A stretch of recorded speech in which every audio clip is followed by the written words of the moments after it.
Hello, everybody. It is me again, Adam. Thank you. Thank you. Enough from the applause. Let us begin our Linux journey. No heavy theory. You'll use Linux from the first minute. Uh, I mean, after I stopped yapping, of course. What the heck is Linux? Uh, Linux is an operating system like Windows or Mac OS, but it powers servers, websites, Android, and infrastructure. You're not learning a niche tool.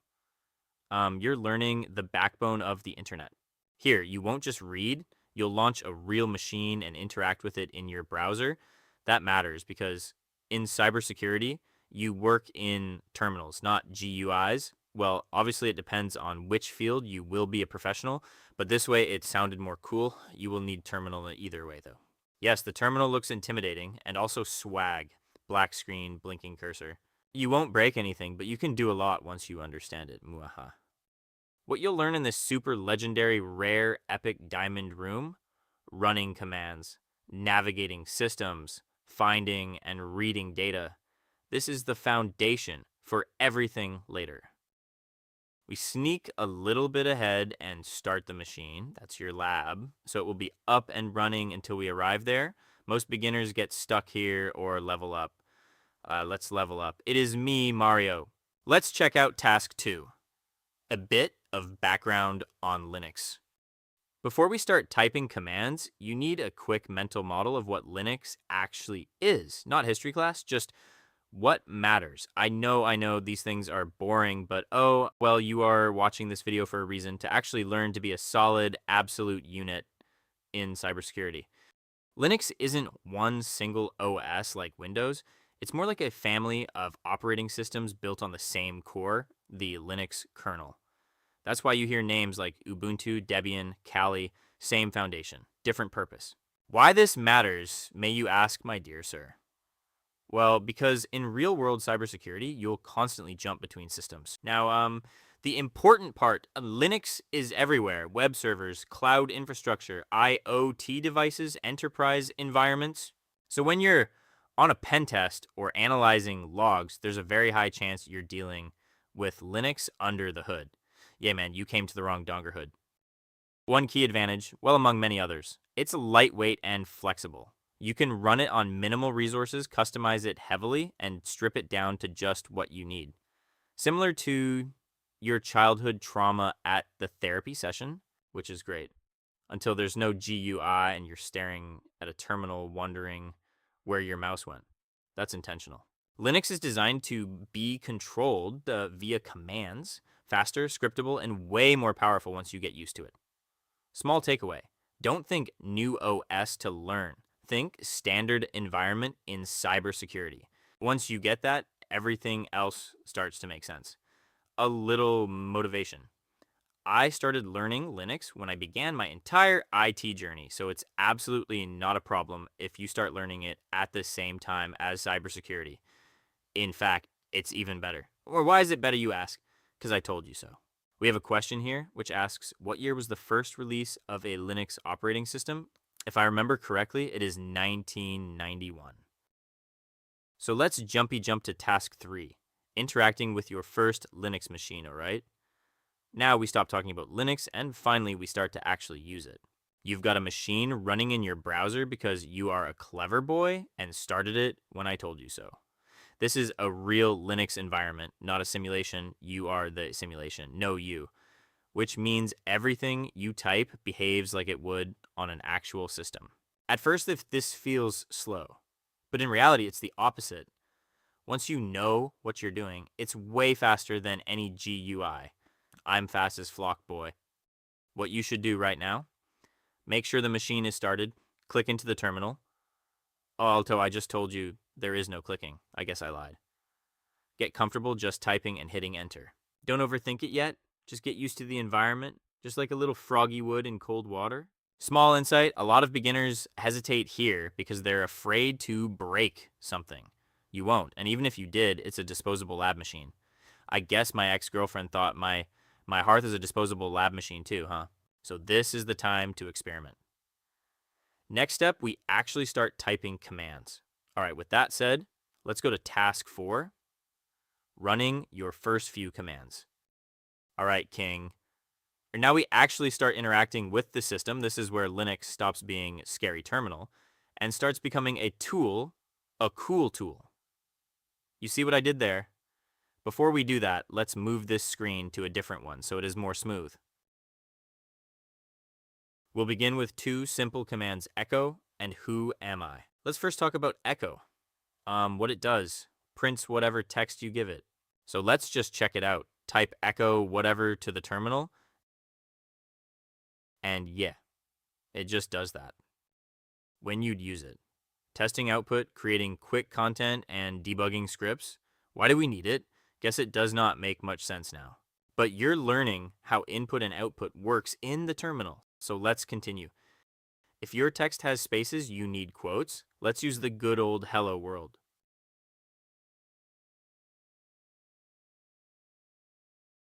Use short test strings for yourself to get comfortable with it, like echo, okay, or echo test, whatever words you want to use.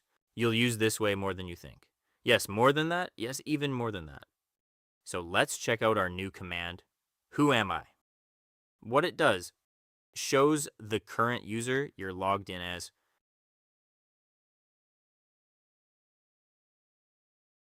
When you'd use it, privilege checking, post exploitation, debugging permission issues. Okay, thank you, Adam. But I have no idea what those terms are. You can think of it like this. Privilege checking is just verifying who you are on the system and what level of access you have.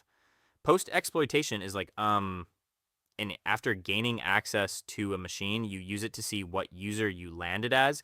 Debugging permission issues is figuring out why something isn't working, often because you don't have the right permissions. We will learn about these stuffs in later videos. It is more than enough at this point for us. Think about this. After an all-nighter drinking session, you wake up in the morning, or more like the afternoon. Oh, you've forgotten who you are. You reach into your pocket. Because, of course, you passed out in your bed wearing jeans, completely wasted. You pull out your ID, read your name, then smack your forehead. Ah, ho, ho. I am Adolph Blaine, Charles David Earl, Frederick Gerald Hubert Irvin, John Kenneth Lloyd Martin.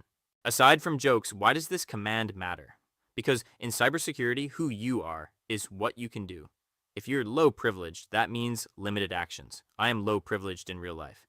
If you're root, that means full control. Your wife probably has root privileges. Classic mistake. People run commands without checking their user, then wonder why things fail. I encourage you to run echo with your own text. Actually, look at the outputs, and if you were a good boy and watched my last video, then you can also use man echo in man who am I, which stands for manual. This is your first real interaction with a Linux system, and from here on, everything builds on this. So let's build together, you piece of Pringles. Let's read and answer the questions. If you've done everything I did in the terminal, then you should be able to answer all of these by yourself.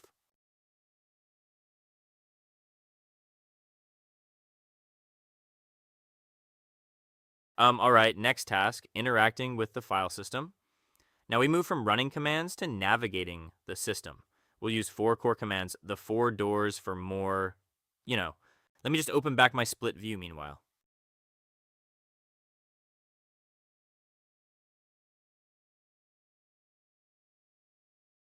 ls as listing files. What does it do? Well, it shows what's in your current directory. When you use it constantly, this is your what's here command. In real life, you're also checking for surroundings, right? I hope so. Why it matters. You can't interact with files if you don't know they exist. Let's try out with some default directories. Now let's review what happened there. With the first ls, we checked what things are there where we stand currently. After, I wanted to list out the contents of the folder, one directory, and it seems like it is empty. All right, let's see the CD as change directory. What it does, moves you into another folder when you'd use it anytime you need to access files inside a directory.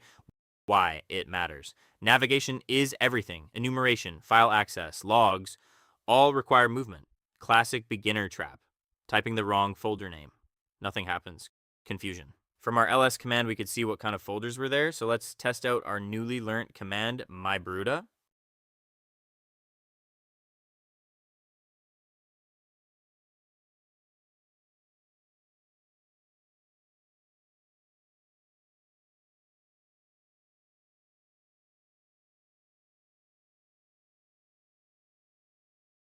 As you can see there, we changed directory to folder 1, then typed ls, and checked if there is anything inside it. Afterwards, we used the cd dot dot command, which means change one directory backwards from the one I am currently in. And then simply did the same thing with folder 2. Again, cd dot dot means go one directory up or back. Cat means read file contents. What does it do? A little cute cat appears on your screen. Actually, it prints the contents of a file. When do you use it? Well, reading configs, grabbing credentials, finding flags. Why does it matter? Some sensitive data lives in plain text files. This is more common than it should be. You are also guilty. PWD alias, where am I? What it does, shows your full current path. You don't want another drunk, wasted analogy for this one, right? When do we use it? When you get lost, which will happen. Why does it matter? Linux doesn't remind you where you are beyond the prompt. This gives you the full absolute path. Try out these commands for yourself, practice a little, like run ls cd into a folder, run ls again, use cat on a file. I've seen an access named file there. Check your location with pwd. If you can move around confidently and read files, you've already built one of the most important skills in cybersecurity. Everything else builds on this. Alrighty, let's check the questions. On the Linux machine that you deploy, how many folders are there? Well, let's go back and check, but I am pretty sure it was 4.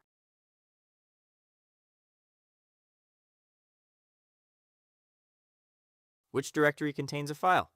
Well, we already checked 1 and 2, so let's go with number 4 now. It seems like we were lucky. It contains a file named note. Or next question asks, what is the contents of this file? So since we are already there, let's check the content of it and answer our questions.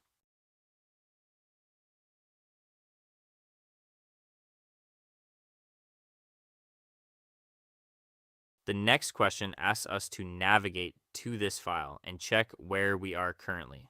Since we are already there, we can just use our pwd command.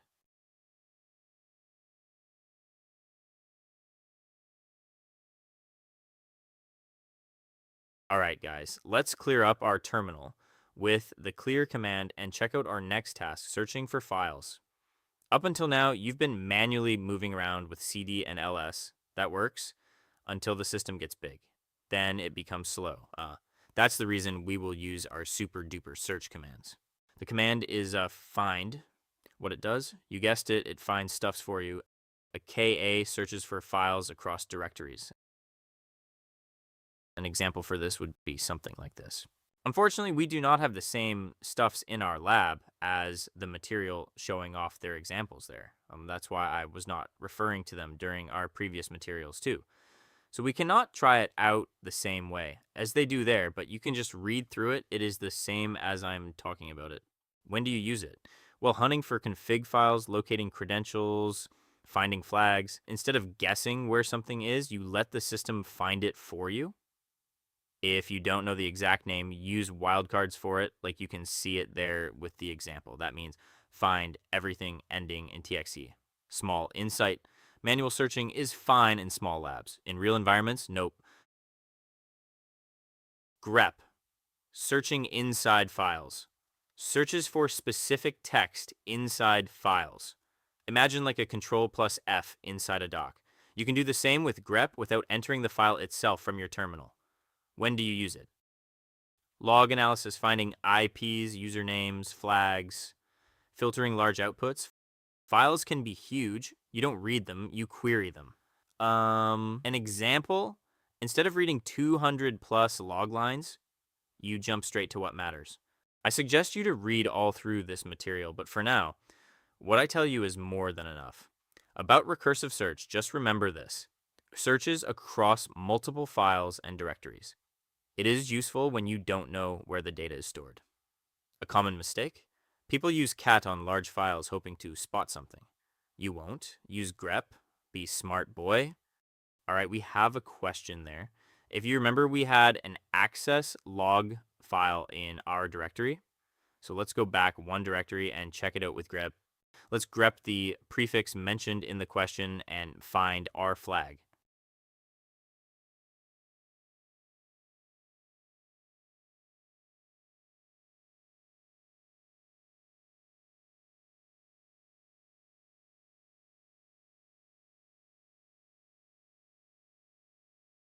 In the next task, we level up from running commands to combining and controlling them. We'll go through 4 operators, 4 doors for more. Okay, stop it. We will go through all these operators. Let's start with the ampersand operator. It runs a command in the background so you can keep using the terminal. You can use it when you have long-running tasks, scans, file operations. You don't want to sit and wait for everything to finish. In real workflows, this is how you multitask in a terminal. These things might be confusing at first, but everything will fall in place as we advance ahead, like knights in the wild. So don't worry if it is not 100% clear. Double ampersand command means chain commands with success check. What it does, runs the next command only if the first one succeeds. When you'd use it, scripting, ensuring clean execution flow, prevents errors from cascading. A classic mistake would be assuming both commands always run. They don't. Imagine a command like this: echo OK and double ampersand who am I. If echo OK runs successfully, then it will also run who am I and show your user. If something fails, then the second command won't run. To simply put, only continue if the first step worked. Greater than operator. The overwrite output. It redirects output into a file and overwrites it. Usually you use it when you are creating files or storing command output. Why does it matter? Because you're taking terminal output and turning it into usable data. If the file exists, then it gets replaced. So be aware, my little buddy. Don't mess things up. Let's check it out in our terminal now.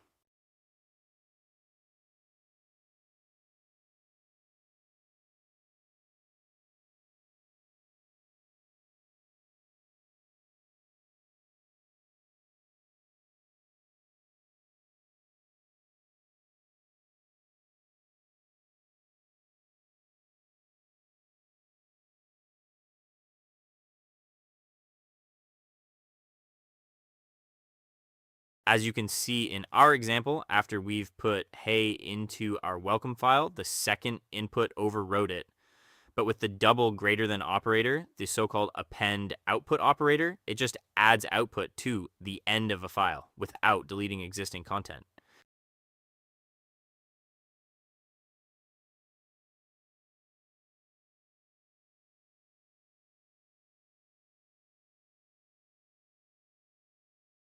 You use this operator when you are logging or building files step by step. It preserves existing data, just extends it. Common beginner trap would be using the simple greater than operator instead of the double operator and accidentally wiping a file this way. It happens with the best of us, but not with me. Please practice these a little until you get comfortable with them. Create a file using echo, add to it using double operator, try chaining commands with double ampersand. This is the point where commands stop being isolated and start working together. Wow, so efficiency, much dynamic, very useful. All right, we have the following questions. If we wanted to run a command in the background, what operator would we want to use? It is, of course, the ampersand operator. Next one, if I wanted to replace the contents of a file named passwords with the word password123, what would my command be? We practiced this before, so you should be okay to know this.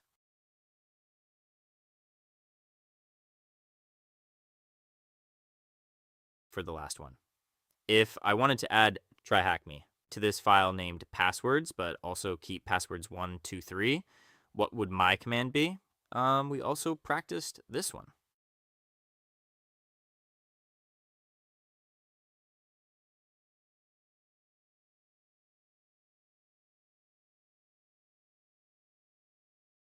As we are reaching our finish line, conclusions and summaries.